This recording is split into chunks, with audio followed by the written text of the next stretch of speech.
इस लेक्चर में चंद्रयान 3 के बारे में डिस्कस करेंगे।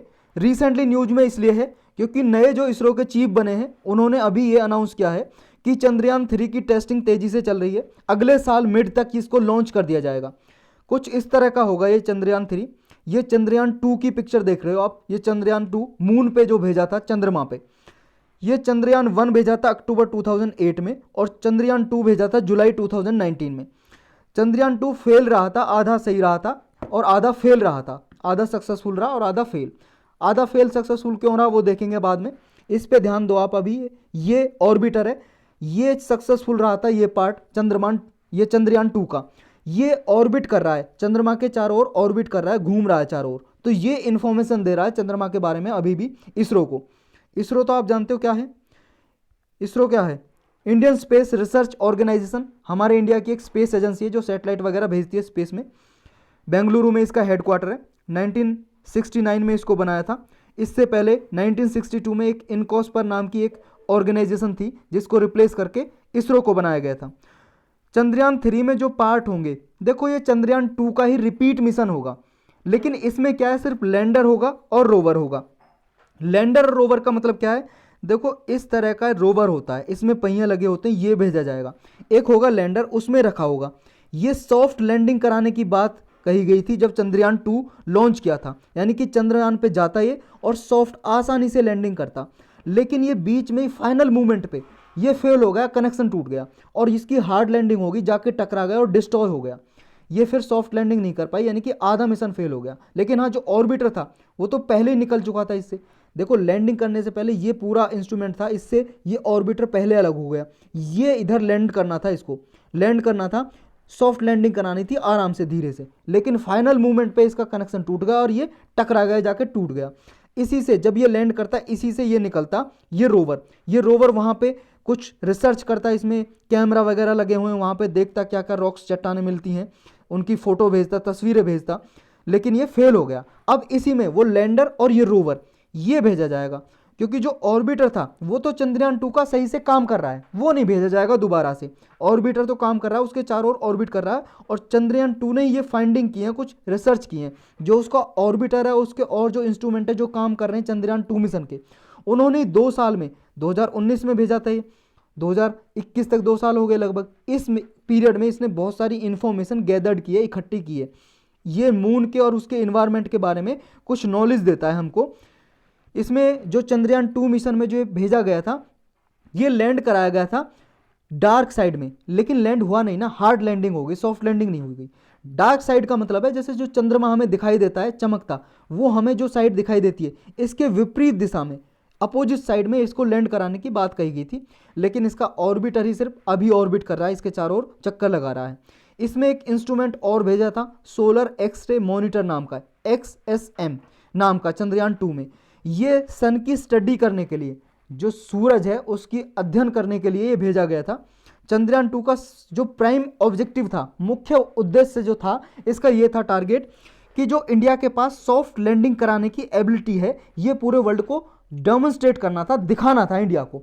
लेकिन कर नहीं पाए सॉफ्ट लैंडिंग। हाँ, लेकिन जो रोबोटिक रोवर है उसको भी ऑपरेट कर सके इंडिया लूनर सरफेस पे, यानी कि मून के सरफेस पे, चंद्रमा के सरफेस पे, अर्थ पे बैठे बैठे रोबोट को हम यहाँ से ऑटोमेटिक कंट्रोल कर सकें। ये टेक्नोलॉजी भी हमें शोकेस करनी थी, डेमोन्स्ट्रेट करनी थी वर्ल्ड को कि हमारे पास है। लेकिन ये कर नहीं पाए दोनों, क्योंकि सॉफ्ट लैंडिंग हुई नहीं तो रोवर को भी डिस्ट्रॉय हो गया। कंट्रोल ही कहाँ से कर पाएंगे जब डिस्ट्रॉय हो गया, बर्बाद हो गया, नष्ट हो गया वो। इसमें जो 3 पार्ट थे, एक तो था ऑर्बिटर का नाम था विक्रम। ये अभी भी ऑर्बिट कर रहा है, चारों ओर घूम रहा है। ये देखो भाई साहब, ये ऑर्बिटर जो देखा था हमने, ये वाले पार्ट की बात कर रहे हैं। ये अभी भी वहाँ पे घूम रहा है, ऑर्बिट कर रहा है, चारों ओर चक्कर लगा रहा है, और यही इन्फॉर्मेशन भेज रहा है। चंद्रयान 2 का जो पार्ट है, अर्थ पे जो इन्फॉर्मेशन भेज रहा है हमारे पास, यही भेज रहा है अभी। एक इसमें था लैंडर, यानी कि जो लैंडिंग करता, और उसमें से निकलता एक रोवर चलने वाला, जो हमने देखा ये वाला पार्ट। ये इसका नाम रखा था प्रज्ञान। प्रज्ञान का मतलब होता है विजडम, बुद्धिमता। तो ये मून की स्टडी करते जाके वहाँ पे, लेकिन बस एक ही पार्ट अभी ऑर्बिटर काम कर रहा है, यानी कि जो लैंडर और जो रोवर थे वो पार्ट काम नहीं कर रहे, डिस्ट्रॉय हो गए। इनको ही चंद्रयान 3 में दोबारा से भेजा जाएगा। चंद्रयान 2 में हुआ क्या था, देखो सेकंड मिशन था ये इंडिया का। इससे पहले चंद्रयान 1 भेजा गया था, अक्टूबर 2008 में हमने पढ़ा, और 2019 में, जुलाई 2019 में भेजा गया था चंद्रयान 2। ये सॉफ्ट लैंडिंग करानी थी लेकिन फेल हो गया, जो हमने ऊपर किया, यानी कि लैंडर और रोवर में कुछ फाइनल मूवमेंट में कुछ डिसफंक्शनिंग हो गई थी, माल फंक्शनिंग, जिसकी वजह से क्रैश कर गया, मून के सरफेस पे टकरा गया और टूट गया। बहुत ज़्यादा स्पीड में भाई साहब होती है, उस टाइम पे कंट्रोल करना इसे संभव नहीं हो सका। लेकिन अभी भी ये हमारे लिए रिलेवेंट क्यों है, उपयुक्त क्यों है?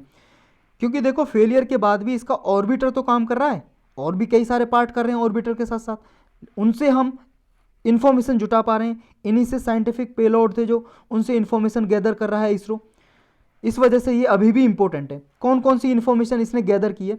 इसने देखो ये पता लगाया है, बहुत ही मोस्ट प्रिसाइज इंफॉर्मेशन दी है कि मून पे वाटर के मॉलिक्यूल प्रेजेंट हैं, यानी कि वाटर के जो H2 के मॉलिक्यूल हैं, पानी है, वहाँ पे अभी उपस्थित है, ऐसा इसने इन्फॉर्मेशन और दी है। पानी की इन्फॉर्मेशन याद रखना, पानी की इन्फॉर्मेशन इससे पहले और भी कई जो भेजे थे सैटेलाइट, उन्होंने भी दिए, लेकिन इसने मोस्ट प्रिसाइज दिए। इसने बहुत ज़्यादा प्रिसाइज तरीके से बताया कि वहाँ पे पानी प्रेजेंस है, पानी की हो सकती है।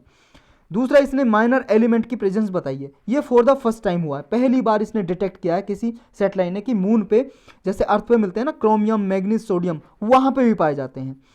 इसमें जो ये पाए गए हैं, जो इतने सारे मॉलिक्यूल ये पाए गए हैं एलिमेंट्स, इनकी वजह से मून पे जो मैग्नेटिक इवोल्यूशन हुआ है उसको समझने में हमें सहायता मिल सकती है। दूसरा है information about solar flare. Solar flare होते हैं, देखो जो सन है ना, सन के बारे में अलग से लेक्चर में हमने पढ़ा हुआ है, ये आपका साइंस एंड टेक्नोलॉजी के प्लेलिस्ट में ही पढ़ा होगा, तो उसमें पढ़ा था हमने सोलर फ्लेयर के बारे में। इससे मान लो ये विंड निकल रही है, इससे जो हीट निकल रही है उसी को सोलर फ्लेयर बोलते हैं। इसकी स्टडी करने में भी हमें सहायता मिलेगी। और सोलर का जो कोरोना पार्ट है, देखो जो सन है उसकी लेयर है बहुत सारी, कोरोना है, क्रोमोस्फेयर है, फोटोस्फेयर है, कोर पार्ट है, ये हमने ऑलरेडी पढ़े हुए हैं, उस लेक्चर में जाके देख सकते हो आप। तो इसका जो कोरोना पार्ट है उसकी जो हीटिंग होती है उसके पीछे क्या रीजन है, उसको अंडरस्टैंड करने में भी हमें इन्फॉर्मेशन मिलेगी इसके जरिए, चंद्रयान 2 के जरिए, जो इसका ऑर्बिटर चारों ओर चक्कर लगा रहा है। और एक बात यह है कि फ्यूचर में अगर हम लैंडिंग कराना चाहेंगे या ड्रिलिंग साइट है कोई भी, मान लो चंद्रमा पे कोई रीजन है, शैडो रीजन है, यानी कि जो हमें दिखाई देता है पार्ट चंद्रमा का, उसके दूसरे वाला पार्ट, उस पर और रिसर्च करने में हमें सहायता मिलेगी। और फ्यूचर में अगर ह्यूमन मिशन भेजना चाहें चंद्रमा पे, कोई मान लो चंद्रमा पे ह्यूमन भेजना चाहें, जैसे देखो नासा भेजना चाहता है अभी एक वुमन को और मैन को भी भेजना चाहता है, इसका लॉन्च होगा लगभग अगले साल में, जो आर्टेमिस मिशन है नासा का। नासा क्या है? नासा तो पता है ना आपको, नेशनल एरोनॉटिक्स स्पेस एडमिनिस्ट्रेशन। ये इसरो जैसे हमारे इंडिया की स्पेस एजेंसी है, ऐसे नासा अमेरिका की, यूएसए की स्पेस एजेंसी है। ये इसके आर्टेमिस एक मिशन है, आर्टेमिस प्रोग्राम या मिशन बोल लो, उसके अंतर्गत एक चंद्रमा पे मिशन भेजेगा, ह्यूमन मिशन। इससे पहले देखो नील आर्मस्ट्रॉन्ग पहले आदमी थे जो चंद्रमा पे गए थे, उसके बाद अब ये मिशन जाएगा। और हो सकता है फ्यूचर में इंडिया भी भेज सके, इसके लिए इंडिया को इससे इंफॉर्मेशन कलेक्ट हो रही है, इससे बहुत सारी इंफॉर्मेशन मिली है चंद्रयान 2 से, तो आगे फ्यूचर में ये सहायता कर सकता है चंद्रयान 2 मिशन। तो ये नोट करके रखना है, चंद्रयान 2 मिशन पहला ऐसा नहीं है जिसने पानी की प्रेजेंस बताई है चंद्रमा पे। उससे पहले चंद्रयान 1 था हमारा इंडिया का मिशन, उसने बताया था कि चंद्रमा पे, मून पे पानी प्रेजेंट हो सकता है। नासा का मिशन था एक क्लेमेंटाइन और एक लूनर प्रोस्पेक्टर, इसने भी बताया था। तो ये मिशन पहले थे।